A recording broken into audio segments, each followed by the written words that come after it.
कि आप दिवाली पर किसी को मुबारकबाद देंगे, होली पर किसी को मुबारकबाद देंगे? ठीक है, तुम्हारा त्योहार है, तुम करो, हमारा त्योहार हम कर रहे हैं। लेकिन एक मुसलमान होकर किसी गैर मुस्लिम को कहे कि दिवाली मुबारक हो, हैप्पी दिवाली, हैप्पी होली, माफ कीजिएगा, इसी चीज को खत्म करने के लिए तो मोहम्मद रसूलुल्लाह सल्लल्लाहु अलैहि वसल्लम आए। वरना ये ऑफर तो नबी को भी दिया गया था, 6 महीने आप हमारे मजहब में आ जाइए, 6 महीने हम आपके मजहब में आ जाते हैं। क्या कहा था अल्लाह के नबी सल्लल्लाहु अलैहि वसल्लम ने? कुरान की आयत नाजिल होती है, नहीं, लकुम दीनुकुम वलिय दीन, तुम्हारे लिए तुम्हारा दीन और हमारे लिए हमारा दीन। तुम अपने दीन पर रहो, हम अपने दीन पर रहें। न तुम हमें हमारी ईद की मुबारकबाद दो, न हम तुम्हें तुम्हारी दिवाली की मुबारकबाद देंगे, न तुम हमें हमारी बकरीद पर मुबारकबाद दो, न हम तुम्हें तुम्हारे होली पर मुबारकबाद देंगे। तुम अपना त्योहार करो, हम अपना त्योहार कर रहे हैं। युस्बिहुर रजुलु मुमिनन व युमसी काफिर, सुबह देखोगे मोमिन होगा और शाम होते होते काफिर हो जाएगा। हम इस्लाम के अंदर पूरे के पूरे दाखिल नहीं है। अब फिर कहोगे मौलाना साहब हर्ज क्या है, हम एक गांव में रहते हैं, हिंदू मुस्लिम भाईचारा, अगर हमने दिवाली की मुबारकबाद दे दी तो हर्ज क्या? फिर वही मसला है, जो कानून इस्लाम ने बना दिया उसको फॉलो करना है, ये नहीं देखना है कि इसमें नुकसान क्या है, इसमें फायदा क्या है। हमारी समझ में आए या ना आए, हमें उसी कानून को मानना है जो बना दिया है जनाब मोहम्मद रसूलुल्लाह सल्लल्लाहु अलैहि वसल्लम ने। ट्रैफिक नियम जैसे लाल बत्ती है, हमें रुकना है, चाहे गाड़ी आ रही हो या ना आ रही हो, हमें रुकना है। जब तक रेड नहीं, ग्रीन नहीं होगी हम नहीं जा सकते, जब तक शरीयत की इजाजत नहीं होगी हम नहीं जा सकते, हम नहीं कर सकते। इंसानियत की मिसाल कायम करो। अगर आपके पड़ोस में कोई गैर मुस्लिम है, बीमार है, आप अपनी गाड़ी में उसको ले जाओ, अस्पताल ले जाओ। अगर आपका पड़ोसी गैर मुस्लिम है और उसका ब्लड ग्रुप आपके ब्लड ग्रुप से मिल रहा है और उसको एक बोतल खून की जरूरत है, आप फौरन उसको अपने ब्लड का एक बोतल खून निकाल कर आप उसको दीजिए। शरीयत इसकी इजाजत देती है। इंसानियत जितनी हो, मानवता जितनी हो दिखानी चाहिए, लेकिन इसका यह मतलब नहीं है कि उनके त्योहारों में आप शिरकत करेंगे और आपके त्योहारों में वो उनको आप मुबारकबाद देंगे। इस हद तक शरीयत इजाजत नहीं देती है। या अय्युहल्लज़ीना आमनू उदखुलू फिस्सिल्मि काफ़ा, ईमान वालों तुम इस्लाम के अंदर पूरे के पूरे दाखिल हो जाओ। हमें इस्लाम के अंदर पूरे के पूरे दाखिल होना है। हमें आधा अधूरा नहीं, हमारा उठना, हमारा बैठना, हमारा लेटना, हमारा जागना, हमारा खाना, हमारा पीना, हमारा सोना सब इस्लामी होना चाहिए। जब हम सुबह उठे तो हमारी जबान से इस्लामी जुमला निकल रहा हो, अल्हम्दुलिल्लाहिल्लज़ी अहयाना बअदा मा अमातना व इलैहिन नुशूर। जब हम किसी से मिले तो हमारी जबान से इस्लामी जुमले निकल रहे हो, अस्सलामु अलैकुम व रहमतुल्लाह। जब हम किसी से मुसाफा कर रहे हो और खैरियत पूछ रहे हो तो हमारी जबान से निकलना चाहिए अल्हम्दुलिल्लाह। जब हमें छींक आए तो हमारा रहन सहन ये होना चाहिए कि हमारी जबान से निकल रहा हो अल्हम्दुलिल्लाह। जब हम किसी ऊंची जगह पर लिफ्ट पर चढ़ रहे हो या छत पे चल रहे हो, सीढ़ियों से ऊपर जा रहे हो, तो उस वक्त हमारी जबान से जुमले निकल रहे हो, अल्लाहु अकबर, अल्लाहु अकबर। जब हम लिफ्ट से नीचे आ रहे हो या हवाई जहाज लैंड कर रहा हो नीचे उतर रहा हो, या हम पहाड़ से नीचे उतर रहे हो या अपने घर की छत से नीचे की मंजिल पर आ रहे हो, तो हमारी जबान से ये इस्लामी जुमला निकलना चाहिए, सुबहान अल्लाह, सुबहान अल्लाह। जब हम लैट्रीन में जा रहे हो तो हमारी जबान से दुआ निकलनी चाहिए, अल्लाहुम्मा इन्नी औज़ु बिका मिनल खुबुसी वल खबाइस। जब हम खाना खाने बैठ रहे हो हमारी जबान से दुआ निकलनी चाहिए, बिस्मिल्लाहि व अला बरकतिल्लाह। जब हम खाना खाकर फारिग हो जाएं तो हमारी जबान से जुमला निकलना चाहिए, अल्हम्दुलिल्लाह। अल्लाह की हम्द व सना। मस्जिद में जाएं तो अल्लाह का नाम लिया जाए, मस्जिद से निकले तो अल्लाह का नाम लिया जाए, माँ बाप से मिले तो अल्लाह का नाम लिया जाए, घर में जाएं तो सलाम करके आगे जाएं, अपने बच्चों को सलाम करवाने की आदत डालें, अपने बच्चों को इस्लामी माहौल दें, अपनी बीवी को इस्लामी माहौल दें। उठना बैठना लेटना सोना जागना खाना पीना सब इस्लामी हो। जब बिस्तर पे सोने जाएं तो दुआ पढ़ें, अल्लाहुम्मा बिस्मिका मुतु वहिया। साथ में ये दुआ भी पढ़ लो, 10 बार सुभान, 33 बार सुभान अल्लाह, 33 बार अल्हम्दुलिल्लाह, 34 बार अल्लाहु अकबर। ये दुआ जो आदमी पढ़कर सोता है तो अल्लाह ताला एक फरिश्ता मुसल्लत कर देता है, वो उसकी हिफाजत करता है रात भर। तब हम इस्लाम के अंदर पूरे के पूरे दाखिल होंगे। कोई गुनाह के करीब हम पहुंच गए, उस वक्त अल्लाह का खौफ हमारे दिमाग में होना चाहिए। दुनिया की कोई ताकत हमें देख रही हो या ना देख रही हो, लेकिन अल्लाह तो हमें देख रहा है। मेरे भाइयों, उस गुनाह से हम दूर हो जाएं, तब है इस्लाम के अंदर पूरे के पूरे दाखिल। वरना वही समझा जाएगा बिजली के खंबे पर आम के पेड़ के चंद पत्ते चिपक गए हैं, हमारी बॉडी पर चंद दीनी काम हो गए हैं, लेकिन हम जड़ से मुसलमान नहीं है, हम अपनी बुनियाद से मुसलमान नहीं है, हम अपने रहन सहन से मुसलमान नहीं है। और यहाँ हमें बुनियादी तौर पर मुसलमान बनना है, और इस्लाम के अंदर हमारा रहन सहन ऐसा होना चाहिए, इस्लाम के अंदर हम ऐसे घुल जाएं, इस्लाम के अंदर ऐसे दाखिल हो जाएं। मिसाल दे रहा हूँ, ज़रा सुनिए। पानी का एक गिलास है, जग है हमारे पास, लोटा पानी का एक जग है, और एक पत्थर है हमारे हाथ में। इस पत्थर को पानी में डाल दिया और रख दिया। 2 दिन के बाद आप देखेंगे तो पानी में वो पत्थर पड़ा हुआ नजर आएगा। आप चाहें तो हाथ डालकर पत्थर को निकाल सकते हैं और बाहर फेंक सकते हैं। पानी में आपने एक पत्थर डाला, 2 दिन के बाद आपने उसको निकाल दिया, इसका मतलब क्या हुआ? इसका मतलब यह हुआ कि पानी ने पत्थर को कबूल नहीं किया और पत्थर ने पानी को भी कबूल नहीं किया। जब तक डला था, जब चाहा उस पत्थर को पानी से बाहर निकाल के फेंक दिया। ऐसा हमारा इस्लाम से ताल्लुक़ नहीं होना चाहिए कि जब चाहो तब घुस जाएं और जब चाहे कोई हमें इस्लाम से बाहर निकाल कर फेंक दे। ऐसा नहीं होना चाहिए इस्लाम के साथ हमारा ताल्लुक़। जरजीत साहब के पास पानी का एक जग है। आपके यहाँ जर्दा बनता है? जर्दा, अरे वो मीठा चावल होता है, नहीं बनता, इधर नहीं बनता है, हम लोगों के यहाँ बनता है। तो उसमें खाने वाला रंग होता है। आपके यहाँ खाने वाला रंग तो बहुत सी चीज़ों में डाला जाता होगा, जलेबी में डाला जाता है, पुलाव में भी डाला जाता है रंग।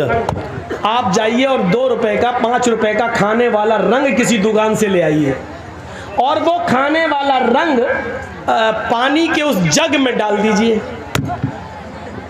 2 दिन आप इंतजार आपको नहीं करना है, 1 मिनट भी आपको इंतजार नहीं करना होगा। आप थोड़ी ही देर में देखेंगे जैसे ही वो लाल या पीला रंग पानी में गया और पानी को पूरा का पूरा लाल कर दिया या पीला कर दिया, जो रंग पानी में डाला गया पानी उसी रंग में रंग गया। अब आप रंग को पानी से अलग करिए, हो जाएगा?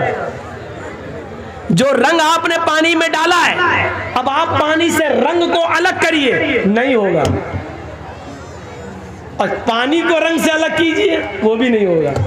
न रंग पानी से अलग हो सकता है, न पानी रंग से अलग हो सकता है। दोनों ऐसे घुल गए हैं, ऐसे मिल गए हैं कि न पानी रंग को छोड़ता है और न रंग पानी को छोड़ता है। ये होना चाहिए हमारा इस्लाम के साथ घुलना, ये होना चाहिए हमारा इस्लाम के साथ ताल्लुक। जब हम इस्लाम में आ गए, मुसलमान बन गए, तो हमारी जान चली जाए, न तो इस्लाम हमसे निकले न हम इस्लाम से निकले। ये होना चाहिए पानी और रंग की तरह हमारा इस्लाम के साथ रिश्ता है।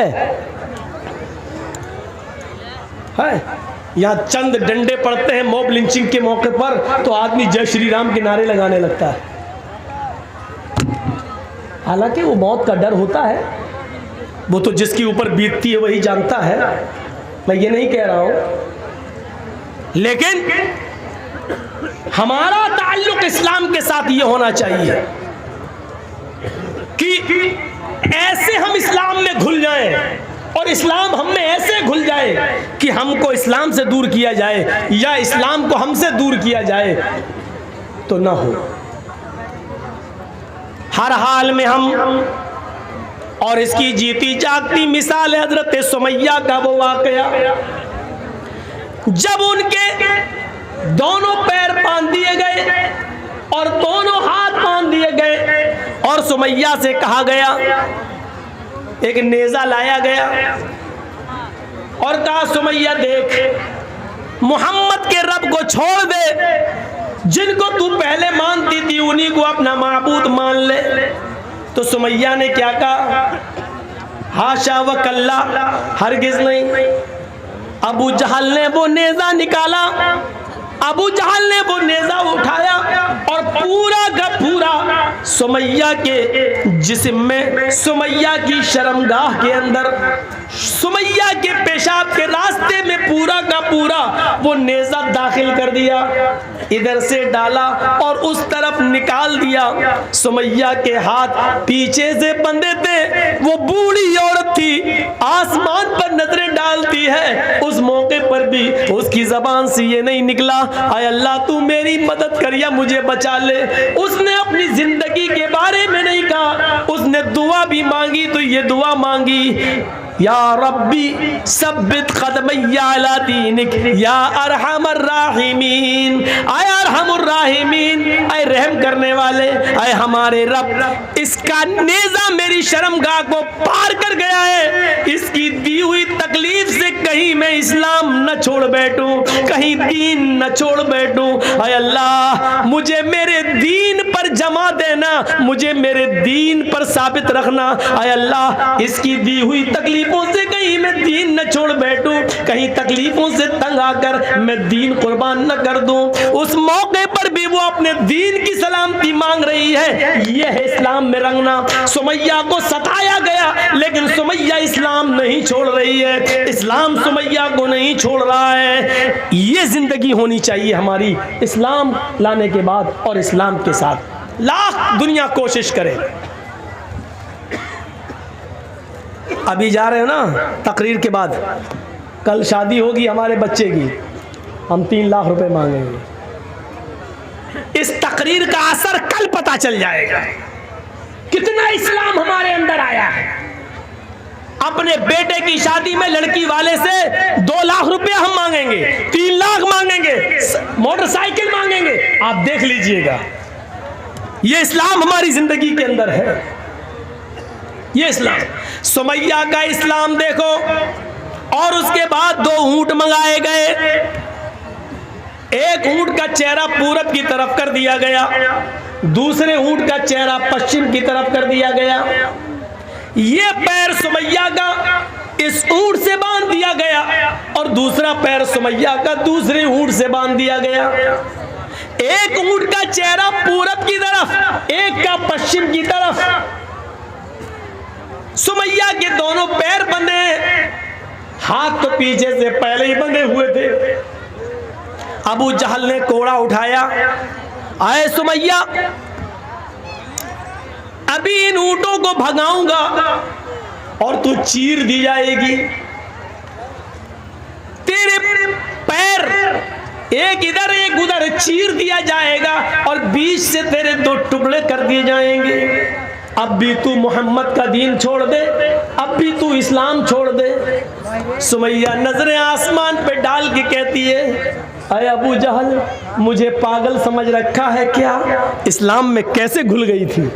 ये देखिए मंजर, इस्लाम में कैसे घुली हुई थी वो। कहती है, अरे सुमैया,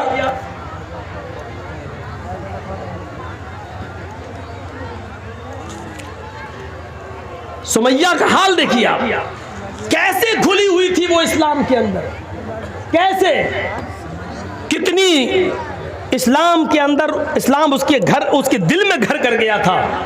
सुमैया क्या कहती है, अय अबू जहल, वो देख। अबू जहल ने कहा, क्या? कहा तुझे नहीं दिख रहा है? कहा नहीं। अरे वो जन्नत है, जन्नत। आया अबू जहल, क्या जन्नत देखकर भी कोई पलट सकता है? है अबू जहल, जो जन्नत मैं देख रही हूं और जिस जन्नत की खुशबू मेरी नाक तक आ रही है उसको तू महसूस नहीं कर रहा है, वो तेरी नाक तक नहीं आ रही है। आया अबू जहल, कोड़ा तेरे हाथ में, जल्दी मार। अबू जहल कहता है सुमैया तुझे अपनी मौत का डर नहीं है?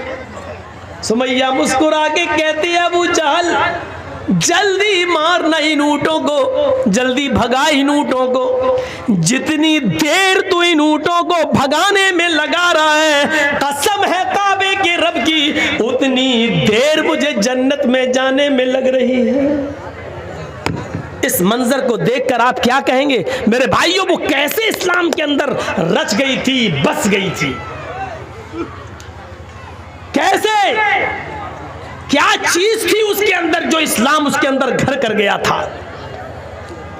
इस तकलीफ को देखकर भी वो पलटी नहीं, घूमी नहीं, और अबू जहल ने गुस्से में ऊंटों को भगा दिया। इब्ने साद के अल्फाज है तबकात के अंदर कि सुमैया के बीच से दो टुकड़े हो गए, सर बच गया, यहां से एक जिस्म का हिस्सा अलग हो गया और एक हिस्सा सर के साथ बच गया, लेकिन मरते वक्त सुमैया के चेहरे पे मुस्कुराहट बाकी थी। अबू जहल ने पत्थर उठाकर अपने सर पे मारना शुरू कर दिया। लोगों ने कहा ये क्या कर रहे हो, पागल हो गए हो? कहता हाँ मैं पागल हो गया हूँ। सुमैया का सब कुछ छीना, उसकी जान तक छीनी, उसको मौत के घाट भी उतारा, लेकिन फिर भी सुमैया जीत गई, मैं हार गया। मरते वक्त भी मुस्कुरा रही है, देखो मुझे चिढ़ा रही है। मरते वक्त भी वो बिल्कुल बिल्कुल बस मुर्दा नहीं हुई, मरते वक्त भी हंसते हुए मरी। उसने तो मुझे ललकार दिया है, अपनी जान हंसते हुए दे दी है। दुनिया क्या कहेगी? आने वाले दिनों में मैंने जुल्म भी किया तो एक बूढ़ी औरत के ऊपर जुल्म किया। मैंने जिस बूढ़ी औरत पे जुल्म किया, अबू जहल उसकी हंसी और उसकी मुस्कुराहट भी नहीं छीन सका। मेरे प्यारे साथियों, ये ईमान था जो सुमैया के अंदर, ये इस्लाम था जो सुमैया के अंदर घुल गया था। एक आज हमारा इस्लाम है जो जलसों के बाद अभी पता चल जाएगा, यहां से निकलेंगे और जाएंगे उसी वक्त हमें पता चल जाएगा कि हमारा इस्लाम क्या है। मेरे प्यारे साथियों, उदखुलू फिस्सिल्मी काफ़ा, जब इस्लाम के अंदर दाखिल हुए ही हो तो पूरे के पूरे दाखिल हो जाओ। कुरान कहता है या अय्युहल्लज़ीना आमनू ला तुल्हिकुम अमवालुकुम वला औलादुकुम अन ज़िक्रिल्लाह व मन यफ़अल ज़ालिका फ़उलाइका हुमुल ख़ासिरून। ईमानो वालो, तुम्हें तुम्हारे माल और तुम्हें तुम्हारी औलादें कहीं अल्लाह के जिक्र से गाफिल न कर दे। जो ऐसा करेगा वो बहुत बड़ा नुकसान उठाएगा।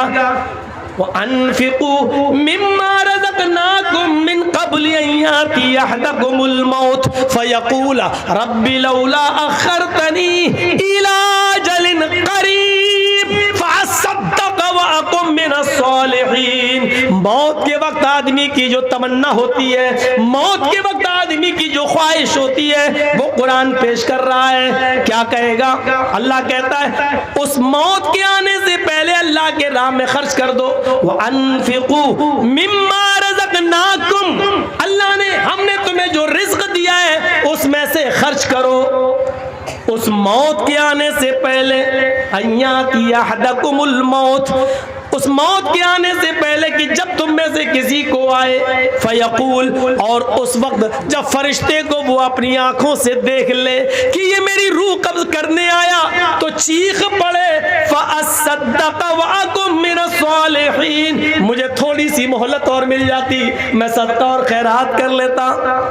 लौला अख़्ख़रतनी इला अजलिन क़रीब, मुझे थोड़ी सी मोहलत मिल जाए, 1 घंटे का टाइम दे दे ऐ मलकुल मौत, 1 घंटे का टाइम दे दे। मैं ICICI बैंक तक जाऊंगा, मैं स्टेट बैंक तक जाऊंगा, मेरे पास 1 करोड़ रुपया रखा है, 50 लाख अपनी औलाद को देता हूँ, 50 लाख अल्लाह की राह में खर्च कर देता हूँ, मुझे 1 दिन की मोहलत दे दे। जमीन के फला फला कोने में हमारा माल गड़ा है, उसको निकाल कर हम राह खुदा में हम खर्च कर देते हैं, थोड़ी सी मोहलत दे दे। फ़अस्सद्दक़, सदका करने का टाइम दे दे, खैरात करने का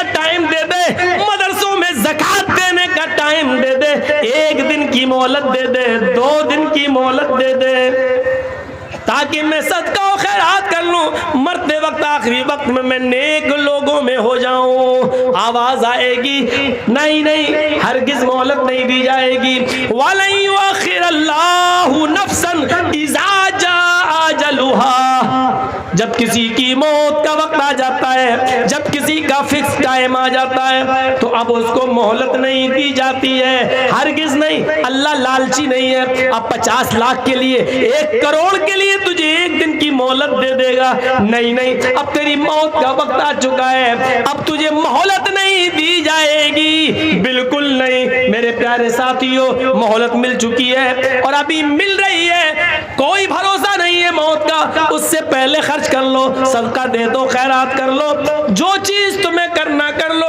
अभी जो तुम दे दोगे वही तुम्हारा है, जो खर्च कर लिया वही आपका है। जो आपके पास है वो आपका नहीं है, जो आपके पास है वो आपका नहीं है, जो खर्च कर चुके हो अल्लाह की राह में वो आपका है, क्योंकि वो एक जगह जमा हो चुका है। फरमाया जनाब मोहम्मद रसूलुल्लाह सल्लल्लाहु अलैहि वसल्लम ने, बादिरू बिल अमालि सबअन हल तंतज़िरून इल्ला फ़क़रन मुनसिया औ गिनन मुदगिया औ मरज़न मुफसिदा औ हरमन मुफनिदा औ मौतन मुजहिजा।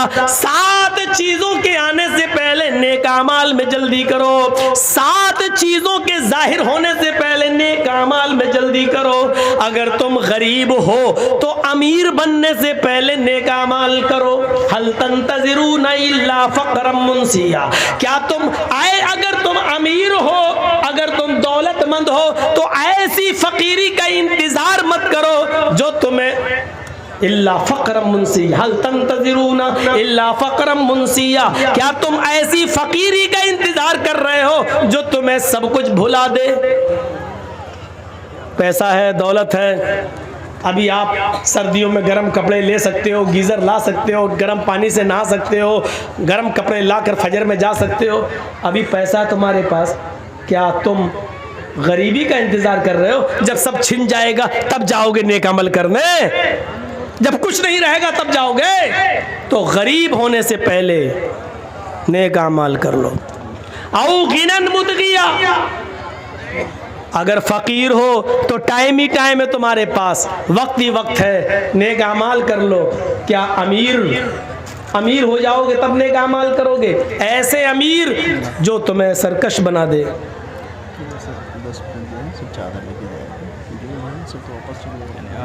आपके ऊपर पैदा है तो थोड़ा बोलिए, जो कहते हैं ऐसे में क्लास में हो नहीं पाया है, और कहते हैं फजर में होगा ही नहीं, फजर तो बंद है, इसलिए मसला हो गया है। सब चल जाएगा तो क्या करें? खास करके गांव के जो हैं, क्या करें बताइए?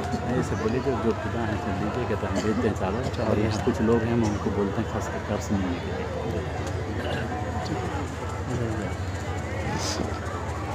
तो इन 7 चीज़ों के आने से पहले हमें और आपको नेक अमल करना है। अगर अमीर हो तो गरीबी से पहले, गरीब हो तो अमीरी से पहले।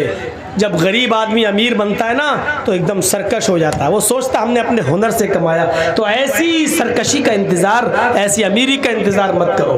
और मरज़न मुफसिदा, तंदुरुस्त हो, सेहतमंद हो तो मरीज़ से पहले, बीमारी से पहले नेक अमल कर लो।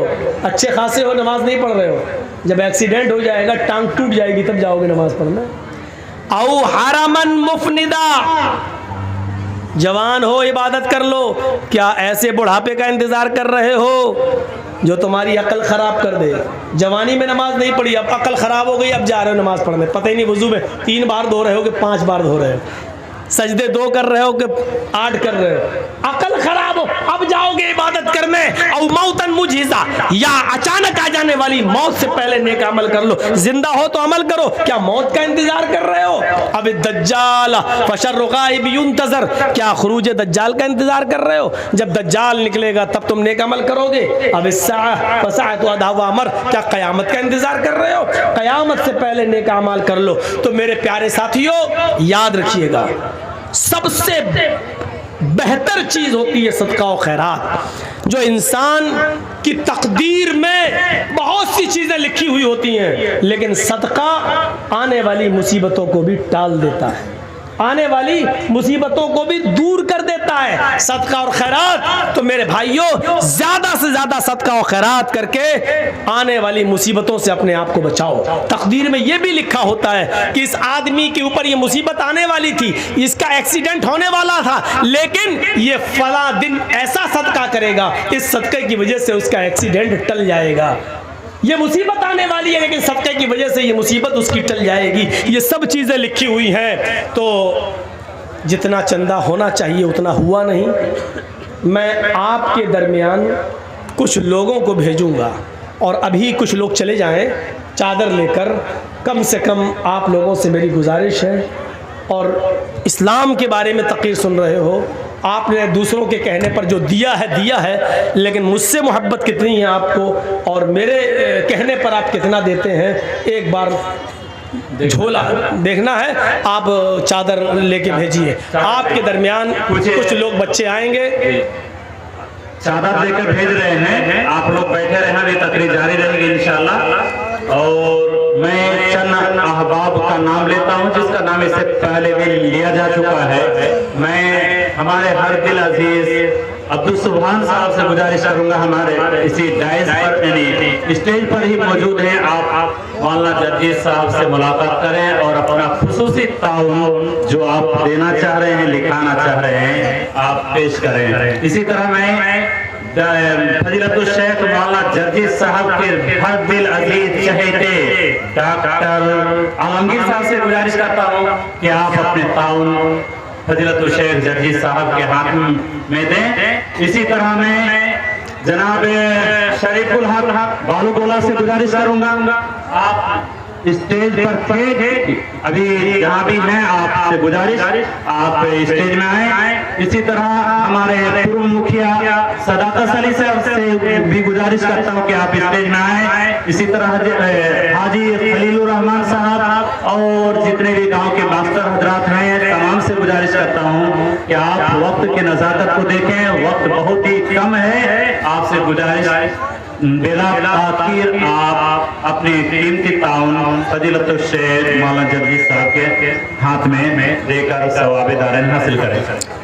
तो मैं अर्ज़ ये कर रहा था कि इन 7 चीज़ों के आने से पहले हमें नेक अमाल करना चाहिए। मौजू मेरा है इस्लाम के अंदर पूरे के पूरे दाखिल हो जाओ। तो आज मैंने जो मिसालें दी हैं आपको कि हमें फ़ायदा हो या ना हो, हमें कानून को पर अमल करना है जो कुरान ने और हदीस ने बना दिया, जो मोहम्मद रसूलुल्लाह ने हमें दिया।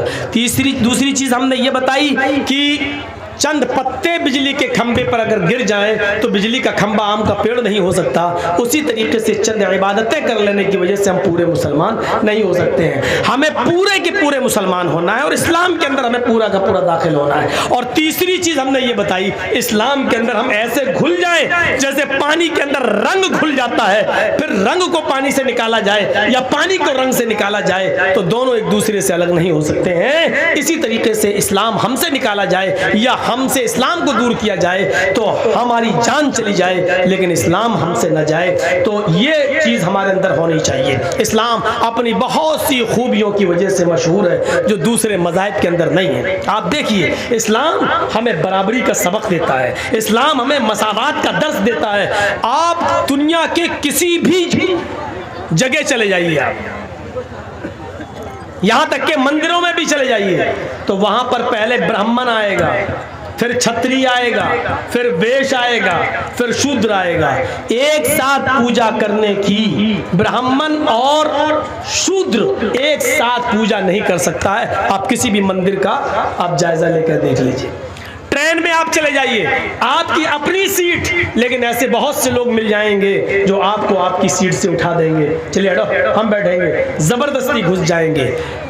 इस स्टेज पर भी आप किसी को भी उठा सकते हैं और किसी को भी बिठा सकते हैं, लेकिन मसावात का दर्स इस्लाम ने ऐसे दिया है कि अगर आप मस्जिद में नमाज पढ़ने के लिए गए और आप बहुत गरीब हैं लेकिन आप अगली सफ में अगर बैठ गए और अगली सफ भर गई तो आपको इस मुल्क का बादशाह अगर मुसलमान हो जाए या सऊदी अरब का बादशाह जो मुसलमान है अगर वो भी जाए तो अगली सफ से किसी गरीब को अगर हटाना चाहे तो बादशाह का बाप भी उसको अगली सफ से नहीं हटा सकता है। उस गरीब आदमी को जो अगली सफ में बैठ गया है उसको कोई नहीं हटा सकता है। अब बादशाह को जहां जगह मिलेगी वहीं उसको नमाज पढ़ना पड़ेगी। ये इस्लाम ने हक दिया है। तुम अपने घर में किसी को भगा सकते हो, अपने घर में किसी को उठा सकते हो, अपनी पंचायतों से उठा सकते हो। ये मस्जिद हमारा घर है और हमारे घर में आए हुए सब बराबर हैं, फकीर भी और अमीर भी, गरीब भी और बादशाह भी। लिहाजा जो पहले आया अगली सफ में बैठ गया उसको भी ज्यादा सवाब लेने का हक है और बादशाह भी उसको अगली सफ से हटाने का पावर नहीं रखता है। यह मसावात का दर्स अगर मिलेगा तो इस्लाम के अंदर मिलेगा। हजरत उमर फारूक जब यरूशलेम जा रहे थे और यरूशलेम से बैतुल मुक़द्दस तक जब ऊंट का सफर कर रहे थे तो ऊंट के ऊपर कुछ सामान लदा हुआ था, इसलिए ऊंट के ऊपर एक ही आदमी बैठ सकता था। सामान लदा हुआ था, एक ही आदमी बैठ सकता था। तो हजरत उमर ने ये कानून बना दिया, बैतुल मुक़द्दस तक जाते हुए 1 मील तुम पैदल चलोगे, मैं ऊंट पर बैठूंगा, फिर 1 मील मैं पैदल चलूंगा, तुम ऊंट के ऊपर बैठोगे। तो एक बार हजरत उमर बैठते तो उनका गुलाम ऊंट की लगाम पकड़ता, 1 मील के बाद फिर हजरत उमर ऊंटनी की लगाम पकड़ते और उनका गुलाम बैठता। ऐसे होते होते जब बैतुल मुक़द्दस आ गया, सामने दिखने लगा, उस वक्त हजरत उमर फारूक की बारी आ गई कि तुमको ऊंट की लगाम पकड़ना पड़ेगी और गुलाम की बारी आ गई कि उनको ऊंट पर बैठना है। गुलाम कहने लगा, अमीरुल मोमिनीन, अगर इस वक्त आप ऊंटनी की लगाम पकड़ेंगे तो आपकी इज्जत का जनाजा निकल जाएगा, कचरा निकल जाएगा। मैं आपका गुलाम हूँ, आप बैठे रहिए, मैं ऊंटनी की लगाम मैं ही पकड़ता हूँ। हजरत उमर फारूक ऊंट से कूद गए, नीचे आ गए, गुलाम से कहा तुम बैठो, मैं तुम्हारी वजह से, मैं बेइज्जती की वजह से इस जनाजा निकल रहा, मेरी इज्जत का कचरा, इस वजह से मैं इस्लाम के इंसाफ का मर्डर नहीं करूंगा, मसावात का मर्डर नहीं करूंगा, समानता का मर्डर नहीं करूंगा। बैठो। अपने गुलाम को बिठाया, हजरत उमर ऊंट की लगाम पकड़ के चल रहे हैं। हजरत उमर ऊंट की लगाम पकड़ के चल रहे हैं। वहां कुछ यहूदी खड़े हैं, कह रहे हैं लोगों से कि आए मुसलमानों, क्या तुम्हारा अमीरुल मोमिनीन वो है जो ऊंट के ऊपर बैठा हुआ है? और मुसलमान बैतुल मुक़द्दस के पास जवाब देते हैं, नहीं नहीं, मेरा अमीरुल मोमिनीन तो वो है जो ऊंटनी की लगाम पकड़ के चल रहा है और वो जो ऊंट के ऊपर सवार है वो तो उसका गुलाम है। उसके बैठने की बारी आई तो हजरत उमर फारूक ने उस बारी को कबूल नहीं किया और ऊंटनी की लगाम पकड़ना ही गवारा किया, लेकिन उस गुलाम को नीचे उतार कर उससे ऊंट की लगाम पकड़वाना गवारा नहीं किया। ये हजरत उमर है जो ऊंट की लगाम को पकड़े हुए हैं। इस मंजर को देखकर बहुत से यहूदी कलमा पढ़ रहे थे, अशहदु अल्ला इलाहा इल्लल्लाह व अशहदु अन्ना मुहम्मदन अब्दुहु व रसूलुहु। मेरे प्यारे साथियों, इस्लाम के अंदर पूरे के पूरे दाखिल होने का मतलब ये है कि ये समानता भी दिखलाना पड़ेगी, ये बराबरी भी दिखलाना पड़ेगी। यही नियम है इस्लाम का, एक कानून बना दिया है। अब चाहे उसमें हमारा नुकसान हो या न हो, हमारा फायदा हो या ना हो, हमें उस कानून को फॉलो करना है, हमें उस कानून पर चलना है, हमें उस कानून को पूरा करना है। सर में दर्द है, नींद नहीं आ रही है, लेकिन कुरान का कानून यह है कि इन्नमल खमरु वल मैसिरु वल अंसाबु वल अज़लामु रिजसुम मिन अमलि शैतान।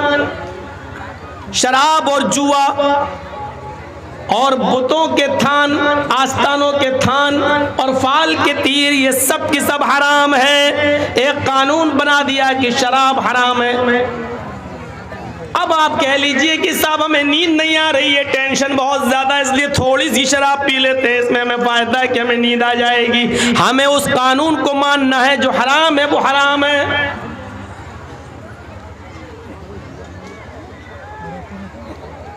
मेरे प्यारे साथियों, कुदामा इब्ने मज़ऊन ने बुखारी शरीफ के अंदर ये मंजर देखा जा सकता है। बहुत बूढ़े हो चुके थे, बहुत बूढ़े हो चुके थे, बीमारी की हालत में वो बिस्तर से भी उठते नहीं थे। कभी जब तबीयत ठीक होती थी तो लाठी लेकर वो मस्जिद में नमाज पढ़ने के लिए जाया करते थे। एक दिन उनको शदीद दर्द हुआ, इस बुजुर्ग सहाबी को इतना दर्द हुआ कि ये बर्दाश्त नहीं कर सके, तो उनके घर के किसी मेंबर ने उनको शराब की थोड़ी सी मिकदार उनको दे दी। आए कुदामा, ये थोड़ी सी शराब पी लीजिए, आपके साथ मजबूरी है, दर्द से आप कराह रहे हैं, बेचैन हैं, नींद नहीं आ रही है, और इस वक्त हम आपको किसी डॉक्टर, किसी हकीम के पास भी लेकर नहीं जा सकते हैं, रात काफ़ी हो चुकी है। तो कुदामा इब्ने मज़ऊन ने ये सोचकर कि चलो थोड़ी सी शराब पी लें, इसमें हर्जी क्या है, उन्होंने 2-4 घूंट शराब इसलिए पी लिए ताकि दर्द का असर ख़त्म हो जाए और मुझे नींद आ जाए। जैसे हम लोगों को जब दर्द होता है तो नींद की 1-2 टेबलेट खा लेते हैं, उन्होंने भी शराब के चंद घूंट पी लिए। ये खबर सुबह होते होते हजरत अबू हुरैरा को मिल गई, और अबू हुरैरा के जरिए खबर धीरे धीरे हजरत उमर फारूक के पास चली गई। हजरत उमर फारूक ने कुदामा इब्ने मज़ऊन को दूसरे दिन बुलाया और पूछा, क्या तुमने शराब पी थी? उन्होंने इकरार किया कि सर में दर्द, पैरों में दर्द, हाथ में दर्द, शिद्दत दर्द जब बढ़ गया और मुझे रात में बहुत ज़्यादा बेचैनी होने लगी तो मैंने थोड़ी सी शराब इसलिए पी ली ताकि सुकून मिल जाए।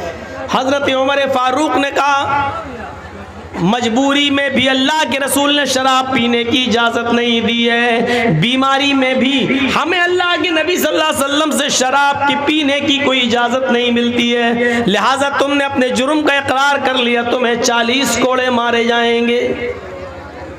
सारे सहाबा की मीटिंग होती है। सहाबा ने अर्ज किया, अमीरुल मोमिनीन, बुजुर्ग सहाबी हैं, मसला मालूम नहीं था, मजबूरी में शराब पी ली है, छोड़ दीजिए, कमजोरी है उनकी ऊपर। उन्होंने कहा कि मुझे कोई एक ऐसी हदीस या ऐसा वाकया बता दीजिए कि अल्लाह के रसूल के ज़माने में किसी मजबूर ने मजबूरी में शराब पी हो और अल्लाह के रसूल ने छोड़ दिया और मैंने छोड़ दूंगा। लेकिन किसी के पास ऐसी कोई दलील नहीं थी। हज़रत उमर फारूक ने कहा, इनको कोड़े लगाए जाएं। फिर एक मीटिंग होती है सहाबा की, तो उसमें ये तय होता है, अमीरुल मोमिनीन, कोड़े इनको लगा लीजिए, मैं मना नहीं कर रहा हूँ, लेकिन 2-4-5 दिन की छूट दे दीजिए, मोहलत दे दीजिए, ताकि ये तबीयत इनकी ख़राब है, ये सही हो जाए, हाथों पैरों में दर्द है, चलने फिरने के लायक नहीं है, थोड़ी सी ताकत आएगी तब आप इनको कोड़े मार लेना, 1 हफ्ते का मोहलत दे दो, 1 हफ्ते का टाइम दे दो। हज़रत उमर फारूक कहते हैं, मैं इनको 1 हफ्ते का टाइम देने के लिए तैयार हूं, लेकिन अगर 1 हफ्ते से पहले मेरा ही इंतकाल हो गया और मैं इस दुनिया से चला गया और कयामत के दिन जब अल्लाह ने मुझसे पूछा कि तुम्हारे सामने एक मुजरिम आ गया था, फिर तुमने उसको सजा क्यों नहीं दी, उसको 40 कोड़े क्यों नहीं लगाए, जबकि मुजरिम ने अपने जुर्म को कबूल कर लिया, तो मैं अल्लाह ताला को क्या जवाब दूंगा? नहीं, इनको आज ही कोड़े लगाए जाएंगे। बुखारी शरीफ के सफहात पर यह मंजर लिखा हुआ है मेरे भाइयों। फिर कुदामा इब्ने मज़ऊन इस बूढ़े सहाबी को हजरत उमर फारूक ने 40 कोड़े पड़वाए, और 40 कोड़े उनको जब मारे गए तो उनको हड्डियों में इतना सख्त चोट लग चुकी थी उन 40 कोड़े खाने के बाद। फिर वो 1 साल 2 साल तक बिस्तर ही पे पड़े रहे, फिर वो उठने के लायक नहीं रहे। वो 40 कोड़े खाने के बाद वो पेशाब और पैखाना भी बिस्तर पर किया करते थे, फिर वो उठने के लायक नहीं रहे, वहीं वुजू बनवाया जाता था और उसी बिस्तर पर वो नमाज पढ़ते थे। 40 दुर्रे खाने के बाद, कोड़े खाने के बाद उनका जनाजा उसी बिस्तर के ऊपर उठता है। मेरे प्यारे साथियों, उमर फारूक ने इन तमाम चीजों की कोई परवाह नहीं की है। अंदाजा लगाइए, बीमारी में मजबूरी के अंदर जब दर्द बंद नहीं हो रहा था तो नींद आ जाए, इस मजबूरी में उन्होंने थोड़ी सी शराब पी ली। इस पर भी हजरत उमर फारूक ने उनको 40 कोड़े मारे। आज हमारा मौजूदा और नौजवान का तबका जरा सोचे और बताए, इंसाफ करे, क्या उसको ऐसी मजबूरी है? और मजबूरी है भी तब भी शराब जायज नहीं है। तो मैं कहना ये चाहता हूं कि ट्रैफिक नियम का उल्लंघन आप नहीं कर सकते, चाहे कोई साधन, कोई गाड़ी आ रही हो नहीं, अगर रेड सिग्नल है तो आपको रुकना है, चाहे एक्सीडेंट हो या ना हो। इसी तरीके से कुरान ने जो नियम बना दिया, जो कानून बना दिया, वो हमें फॉलो करना है, चाहे उसमें हमारा फ़ायदा हो या ना हो, चाहे उसमें हमारा नुकसान ही क्यों ना हो, लेकिन उसको फॉलो करना है।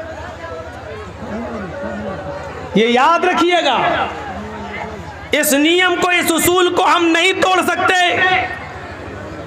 हमारे लिए जायज नहीं है इस नियम को तोड़ना। हमारी समझ में आए या ना आए, हमें इस्लाम के हर कानून को मानना पड़ेगा।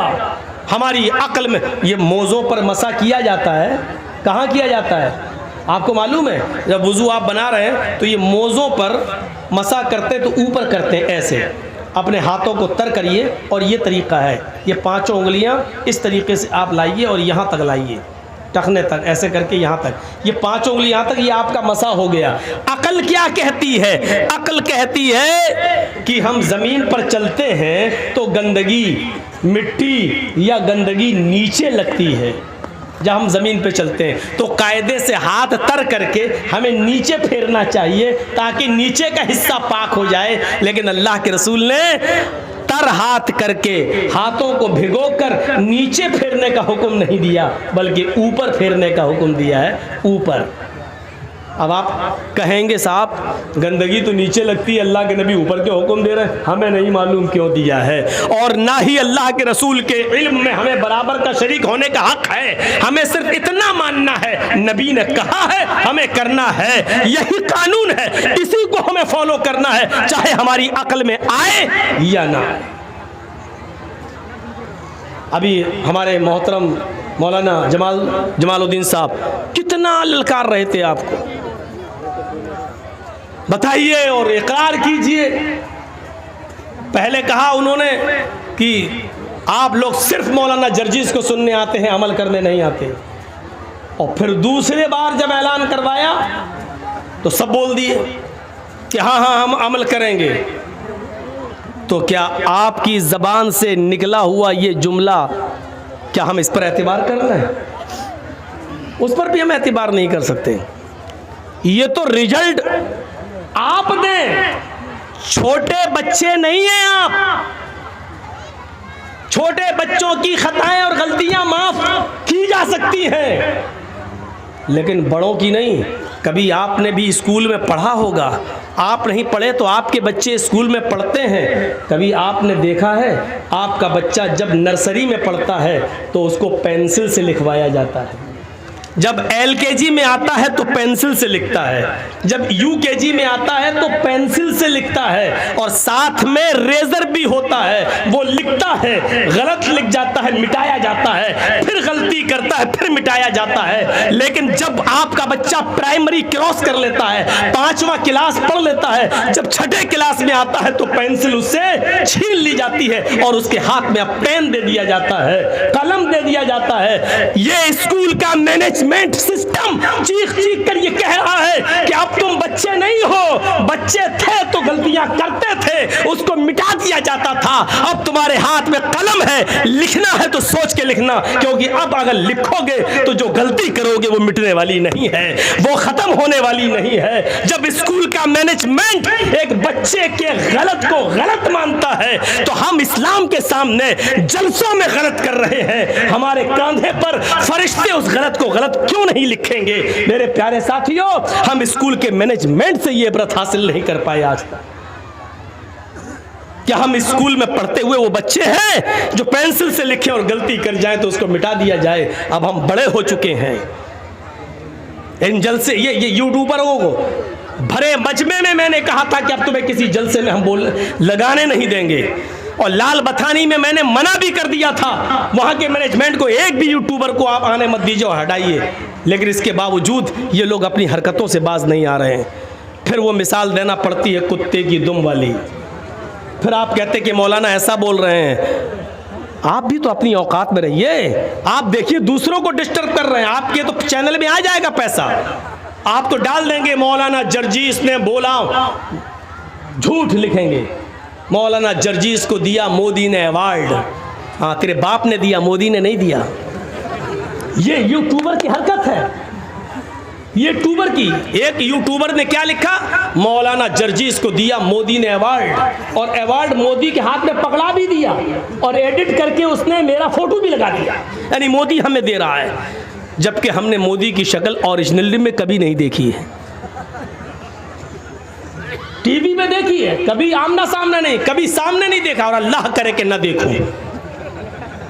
और ये लोग मोदी के हाथ से हमें अवार्ड दिलवा रहे हैं और काम कर रहे हैं इस्लाम का, झूठ बोल बोल के। एक चैनल वाले ने लिखा है, हेडिंग बनाई है, त्रिपुरा के हादसे पर मौलाना जर्जीस की स्पीच, जबकि त्रिपुरा में जब हादसा हुआ उसके बाद से अब तक मेरी त्रिपुरा पे कोई स्पीच हुई नहीं है, मैं बोला ही नहीं हूं। और इन्होंने पहले ही कहीं से काट छांट के वो लिख दी। एक यूट्यूबर ने लिखा, मौलाना ने मोदी को ललकारा, तकरीर सुन रहे हैं तो साहब हजरत उमर फारूक की आ रही है उसमें। ये इनकी हेडिंगें होती हैं और मुझे ऐसे ऐसे लोगों के साथ फ़ोटो में बना के पेश करते हैं जिनकी वजह से हमारे ऊपर 54 मुकदमे ठुके हैं। ये इन लोगों की हरकतों से। पैसा तुम कमा रहे हो, मुकदमे हमारे ऊपर खर्च कर रहे हो। अपने औकात में रहिए, जो मौजू है वही डालिए, अपनी तरफ से नहीं। रामचंद्र जी के बारे में मौलाना ने हिंदुओं की खाट खड़ी कर दी, ये मौजू होता है। मौलाना ने राम को नंगा कर दिया, ये इनका मौजू होता है। टॉपिक देखिए आप, इसको जितने हिंदू सुनेंगे देखेंगे वो खुश होंगे। हमने जितने जलसों में राम की कृष्ण की बात की है तो भाईचारा बढ़ाने के लिए, ये इस्लाम कहता है, ये हिंदू धर्म कहता है। हमने ये बात कही, ये हेडिंग बनाते हैं, मौलाना ने किया राम को नंगा। यही हालत रही तो तुमको नंगा करना पड़ेगा हमें। बच्चों, तो मैं कहना ये चाह रहा था कि दूध पीते बच्चे नहीं हो कि जो पेंसिल से लिखे और रेजर से बिगाड़ दिया जाए। आप बड़े हो चुके हैं, इतना याद रखना, जानबूझकर किया हुआ गुनाह भी तो अल्लाह ताला भी माफ नहीं करता। यामलूना बिजिहालतिन सुम्मा यतूबून, जो जिहालत के तौर पर अनजाने में जो गलती करते हैं और उसके बाद तौबा करते हैं तो अल्लाह रब्बुल आलमीन उनकी तौबा को कबूल करता है। आप जानबूझकर गलतियों पे गलती करते रहे, सुबह शराब पिए और शाम को तौबा कर लें, फिर सुबह शराब पिए और शाम को तौबा कर लें, फिर सुबह शराब पिए और शाम को तौबा कर लें। अल्लाह फरमाता है कि यह आदमी मेरी रहमत का नाजायज फायदा उठा रहा है, मुझे गफूर रहीम मानता है लेकिन हमारी रहमत का नाजायज फायदा उठा रहा है। शाम को शराब पीता है, सुबह तौबा करता है, फिर शाम को जाम पीता है, फिर सुबह तौबा करता है, फिर शाम को जाम पीता है। माफ कीजिएगा, जानबूझकर किया हुआ गुनाह तो अल्लाह भी जल्दी नहीं माफ करता है जब तक कि बंदा आज़्म मुसम्मम न कर ले, पक्का इरादा न कर ले कि अब हम इस गुनाह को छोड़ रहे हो, कभी नहीं करेंगे। अल्लाह भी माफ नहीं करता है। मेरे प्यारे साथियों, हम अब पेन से लिख रहे हैं, पेंसिल का जमाना छूट चुका है। अब जो कुछ भी आप करोगे याद करना, ये गलती मिटने वाली नहीं है, ये तारीख बनेगी, ये इतिहास बनेगा। पेंसिल से लिखकर रेजर से बिगाड़ने वाला जमाना हमारा खत्म हो चुका है। अल्लाह के रसूल ने फरमाया था, जब तुम्हारे बच्चे 7 साल के हो जाएं तो नमाज पढ़ने का उनको हुक्म दो और उनको मस्जिद में ले जाओ। कभी पढ़ेंगे कभी छोड़ेंगे, कभी पढ़ेंगे कभी छोड़ेंगे, कोई बात नहीं, उनकी आदत डलवाओ। लेकिन जब 10 साल के हो जाएं तो बचपना उनका खत्म हो गया है, और 10 साल के बाद भी अगर वो नमाज ना पढ़े तो उनको मारो, फज़रिबूहुम, तो उनको मारो और मस्जिद में ले जाओ। यानी 7 साल से लेकर 10 साल तक की जिंदगी आपकी बचपने की जिंदगी शुमार की जा सकती है, लेकिन 10 साल के बाद अब आपके हाथ में पेंसिल नहीं है, पेन है। अब जो भी आप करेंगे वो सोच समझ कर कीजिएगा, क्योंकि ये गलती मिटेगी नहीं। गलत लिखोगे तो लिख जाएगा, मिटेगा नहीं, नक्श हो जाएगा और आगे चल के ये तारीख बनेगी। हिटलर ने जो गलती की आज उसको हम तारीख में पढ़ते हैं। नेपोलियन ने जो गलती की आज उसको हम देखते हैं। हज्जाज इब्ने यूसुफ जो गलत कारनामे करके गया आज उसको याद किया जाता है और उसको जालिम कहा जाता है। याद रखो, इतिहास बनाओ तो अच्छा इतिहास बनाओ। हम नहीं रहेंगे 100 साल के बाद, जब नस्लें आएंगी तो हमारा नाम लिया जाए और हमारा जिक्र खैर हो, हमारा जिक्र खैर हो, हमारा जिक्र हिटलर में ना हो, हमारा शुमार हज्जाज इब्ने यूसुफ में ना हो, हमारा शुमार चोरों लुटेरों में ना हो। इतिहास बनाने की कोशिश करो। या अय्युहल्लज़ीना आमनू उदखुलू फिस्सिल्मि काफ़ा, पूरे के पूरे इस्लाम में दाखिल हो जाओ। अब ये पूरे के पूरे इस्लाम में दाखिल होना क्या है? पूरे के पूरे इस्लाम में दाखिल होने का मतलब है आपका उठना भी इस्लामी हो, आपका बैठना भी इस्लामी हो, आपका चलना भी इस्लामी हो, आपका खाना भी इस्लामी हो, आपका पीना भी इस्लामी हो, आपका कपड़ा पहनना भी इस्लामी हो, आपकी शादियां भी इस्लामी हो, आपके वलीमे भी इस्लामी हो। अलगर्ज़ ज़िंदगी में जितने भी शोबे हैं उनमें सारे के सारे काम इस्लाम के तरीक़े पर हों। ये है इस्लाम के अंदर पूरा का पूरा दाखिल होना। क्या हम इस्लाम में पूरे के पूरे दाखिल हैं? अभी ये जलसा ख़त्म होगा तब लोग अपनी अपनी साइकिलें निकालेंगे, फिर देखिएगा लड़ाई। लात मारेगा, हट हट, पहले हम आए, पहले हम निकालेंगे गालियाँ। ये जलसे के बाद देख लीजिएगा। और फजर की नमाज देख लीजिएगा मस्जिद में, माशाअल्लाह कुरसैल के अंदर जो भीड़ आज मैं देख रहा हूँ, शायद इससे पहले मैंने इतनी भीड़ नहीं देखी। और शायद ये नतीजा है 2 मरतबा जो कोरोना का काल रहा है और उसमें कोरोना के पीरियड में जो जलसे नहीं हो सके, उसके बाद शायद ये फर्स्ट बार जलसा हो रहा है जिसकी वजह से इतनी भीड़ नहीं हुई कभी जो आज हो रही है। लेकिन इस भीड़ को हम क्या माने, ये हमारी मस्जिदें बताएंगी, ये हमारी मस्जिदें। आप चाहते हैं कि हम फजर में सो जाएं, ज़ोहर में आके नमाज पढ़ लें, असर में पढ़ लें, मगरिब में पढ़ लें और इशा में जाके सो जाएं और हमें लोग मुसलमान कहें। देखिएगा ज़रा, आप चाहते हैं कि एक आध अच्छा काम कर लें, लोग हमें मुसलमान कहें। 2-4 वक्त की नमाज पढ़ लेने से, मिसाल पर गौर कीजिएगा, 2-4 वक्त की नमाज पढ़ लेने से, 2-4 रोज़े रख लेने से, 2-4 इस्लामी काम कर लेने से आप मुसलमान नहीं कहलाएंगे। मिसाल दे दूं, बिजली का एक खंबा लगा हुआ है, पोल, उस पर अभी बिजली के तार दौड़ाए नहीं गए हैं लेकिन दौड़ना है। लाइट आएगी आपके गांव में, बिजली के खंबे लगा दिए गए हैं। अचानक आंधी आती है और आपके गांव में आम के पेड़ लगे हुए हैं। अचानक पेड़ से कुछ पत्ते टूटते हैं और बिजली के खंबे पर, बिजली के पोल पर चिपक जाते हैं। आम के पेड़ से पत्ते टूटे और बिजली के खंबे पर चिपक गए, बिजली के पोल पर चिपक गए। अब आप उस बिजली के पोल को बिजली का पोल कहोगे या आम का पेड़ कहोगे? क्या कहोगे? वो बिजली का खंबा है या आम का पेड़? जर्जीत साहब ये क्या है? जर्जीत साहब भी कहेंगे बिजली का खंबा। पागल, बिजली का खंबा कहाँ है? उस पे आम के पत्ते दिख नहीं रहे तुमको? चंद आम के पत्तों के चिपक जाने से क्या बिजली के खंबे की हैसियत बदल जाएगी? नहीं बदलेगी। बिजली का खंबा बिजली का खंबा ही रहेगा।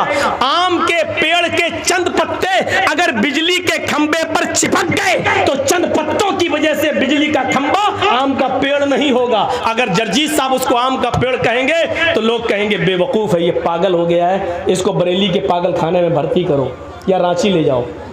अरे बिजली के खंबे पे आम के पत्ते चिपक गए तो बिजली का खंबा आम का पेड़ कैसे हो जाएगा? एक जाहिल इंसान अपनी जिहालत में मशहूर है। 2 नमाजें पढ़ ली, 2 रोजे रख लिए, दो मिस्कीनों को, फकीरों को खाना खिला लिया, तो दो चार अच्छे काम कर लेने की वजह से इस इंसान को पूरा का पूरा मुसलमान कैसे मान लिया जा सकता है? जब बिजली के खंभे को दो चार पत्तों की वजह से आप आम का पेड़ नहीं कह सकते, तो दो चार अच्छे काम करने की वजह से आपको मुसलमान कैसे माना जाए? आम का पेड़ तभी माना जाएगा जब वो अपनी जड़ में भी आम हो, अपनी शाखाओं में भी आम हो, अपने पत्तों में भी आम हो, और उसमें आम के फल भी लग रहे हो, तब वो आम कहलाएगा। जब उसका जड़ भी आम का हो, उसके टहनियां, उसकी शाखें भी आम की हो, उसके पत्ते भी आम के हो, और उसमें आम लगता हो, तब आप कहेंगे आम का पेड़।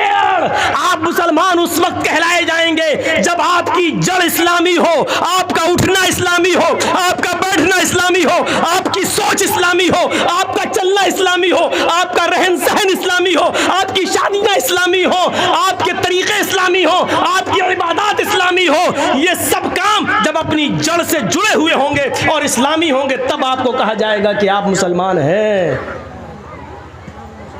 मौलाना मिसाल तो बड़ी अच्छी दी है आपने, लेकिन कितनी देर के लिए? कितनी देर के लिए? फिर सुन लो मेरी एक बात, बेवकूफ है और पागल है वो इंसान जो दो चार नेक काम करने के बाद अपने आप को मुसलमान समझता है। मुसलमान वो है जो अपने कैरियर से, अपने अखलाक से मुसलमान हो, अपनी जड़ से मुसलमान हो, अपनी बुनियाद से मुसलमान हो, नीचे से लेके ऊपर तक पूरा का पूरा मुसलमान हो, तब वो मुसलमान कहलाता है। फिर सुन लो, आम के पेड़ के चंद पत्ते किसी बिजली के खंबे पर चिपक जाएं तो बिजली का खंबा आम का पेड़ नहीं हो सकता है। उसी तरीके से दो चार नमाजें, दो चार रोजे, दो चार फकीरों को खाना, 2-4 रुपए का सदका और खैरात कर देने से हम ये समझते हैं कि हम पूरे के पूरे मुसलमान हैं। गलत समझ रहे हैं। और अल्लाह ने ये नहीं कहा कि मुसलमान बनो, अल्लाह ने कहा उदखुलू फिस्सिल्मि काफ़ा, इस्लाम के अंदर पूरे के पूरे दाखिल हो जाओ। या अय्युहल्लज़ीना आमनुत्तकुल्लाह हक़्क़ तुक़ातिह वला तमूतुन्ना इल्ला व अंतुम मुस्लिमून। आए ईमानों वालों, आए मुसलमानों, अल्लाह से डरो जैसा कि उससे डरने का हक है। वला तमूतुन्ना इल्ला व अंतुम मुस्लिमून। और तुम्हें मौत नहीं आनी चाहिए, तुम न मरो, लेकिन जब भी मौत का फरिश्ता तुम्हारे हलक पर सवार हो जाए, तुम्हारे सीने पर बैठ जाए और वो तुम्हारी रूह निकालने लगे, जब तुम्हारी रूह कब से उनसुरी से निकल रही हो, तो तुम उस वक्त पूरे के पूरे मुसलमान रहना, तुम उस वक्त पूरे के पूरे मुसलमान होना। वला तमूतुन्ना इल्ला व अंतुम मुस्लिमून, पूरे के पूरे इस्लाम में दाखिल हो जाओ, और जब भी मरो तो पूरे के पूरे मुसलमान होकर मरो। मुसलमान अपने अमलों का एहतिसाब करता है, मुसलमान अपने अमलों का एहतिसाब करता है।